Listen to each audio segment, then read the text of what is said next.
Hello दोस्तों, star online coaching में आप लोगों का बहुत बहुत स्वागत है। जैसा कि आज मैं आप लोगों के लिए भारतीय संविधान एवं राज्य व्यवस्था का एक मोस्ट इम्पॉर्टेंट टॉपिक भारत का संवैधानिक विकास का पार्ट 1 लेके आया हूँ, जिसमें मैं कुल 20 क्वेश्चन को सिलेक्ट किया हूँ। जो 20 क्वेश्चन है, सारे क्वेश्चन मोस्ट इम्पॉर्टेंट और सिलेक्टेड है। यह 20 क्वेश्चन किसी न किसी एग्ज़ाम में आ चुके हैं और आने वाले एग्ज़ाम में पूछे जा सकते हैं। तो प्लीज़ आप लोग इस वीडियो को स्किप मत कीजिएगा, इस वीडियो को पूरा देखिएगा, जिससे कि एग्ज़ाम में आने वाला क्वेश्चन आप लोगों का गलत ना हो पाए। तो अब दोस्तों, अब देरी ना करते हुए अपने क्वेश्चन को चलिए स्टार्ट करते हैं। तो क्वेश्चन नंबर 1 यह है कि निम्नलिखित में से किस अधिनियम में कोलकाता में सर्वोच्च न्यायालय की स्थापना का प्रावधान किया गया था। तो इसका आंसर है ऑप्शन ए, रेगुलेटिंग एक्ट 1773 के तहत जो है कोलकाता में सर्वोच्च न्यायालय की स्थापना किया गया था। और कोलकाता में जो सर्वोच्च न्यायालय की जो स्थापना किया गया था, इस एक्ट के तहत जो है 1774 ईस्वी में किया गया था।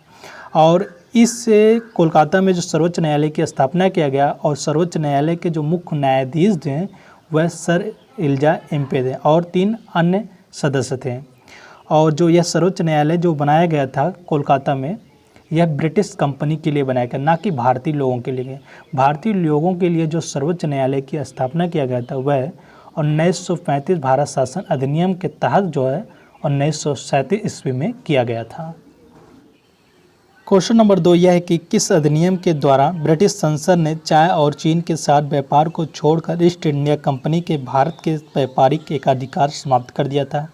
तो इसका आंसर ऑप्शन बी, 1813 का चार्टर अधिनियम।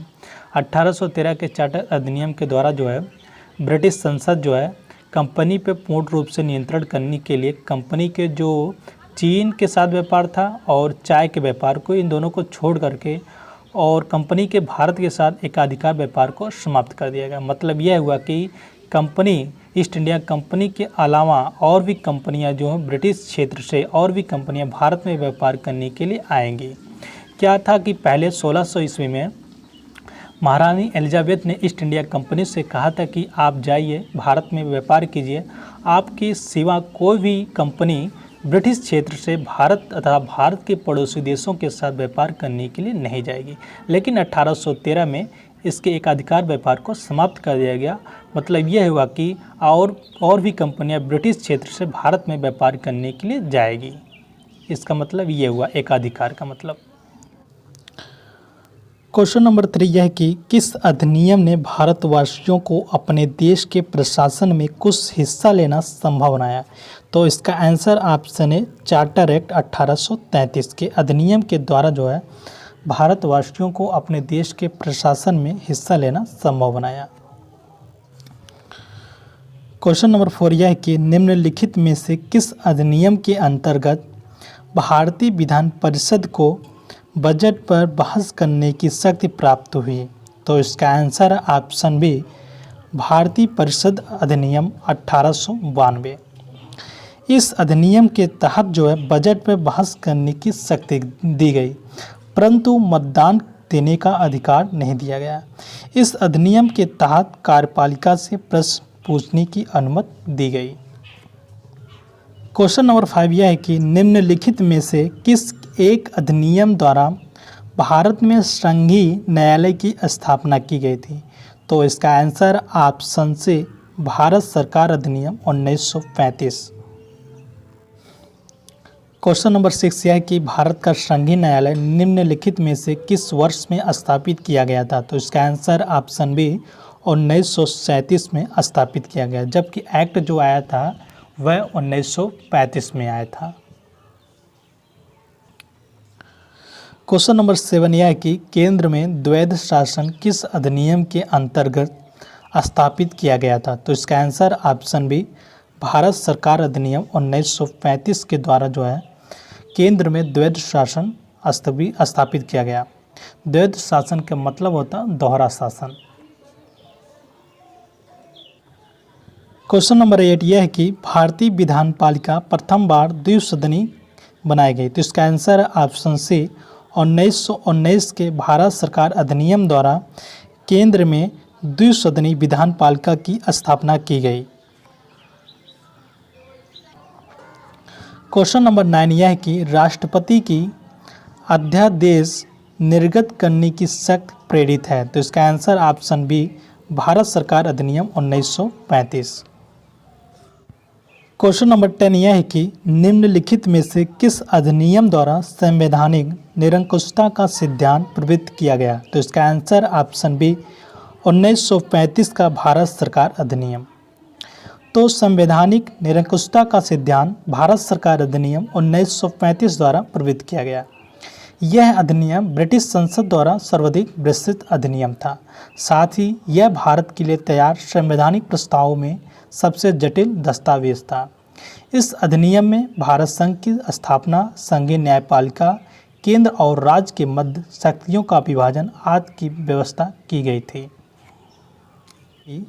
भारत के संविधान में केंद्र और राज्यों के बीच किया गया शक्तियों का विभाजन निम्न में से किसमें उल्लिखित योजना पर आधारित है। तो इसका आंसर ऑप्शन सी भारत सरकार अधिनियम 1935। ब्रिटिश शासन काल के दौरान 1935 का भारत शासन अधिनियम पारित किया गया, जिसमें केंद्र और राज्यों के बीच शक्तियों का बंटवारा किया गया था तथा राज्य में द्वैध शासन समाप्त करके केंद्र में द्वैध शासन को लागू किया गया था। तो क्वेश्चन नंबर 13 यह है कि एक संघीय व्यवस्था और केंद्र में द्वैध शासन भारत में लागू किया गया था। तो इसका आंसर ऑप्शन सी 1935 का अधिनियम द्वारा।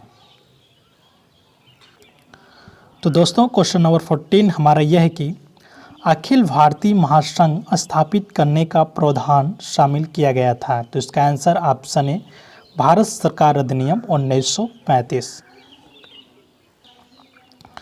क्वेश्चन नंबर 15 यह है कि 1935 के अधिनियम द्वारा स्थापित संघ में अवशिष्ट शक्तियां किसको दी गई थी। तो इसका आंसर ऑप्शन से गवर्नर जनरल को दी गई थी।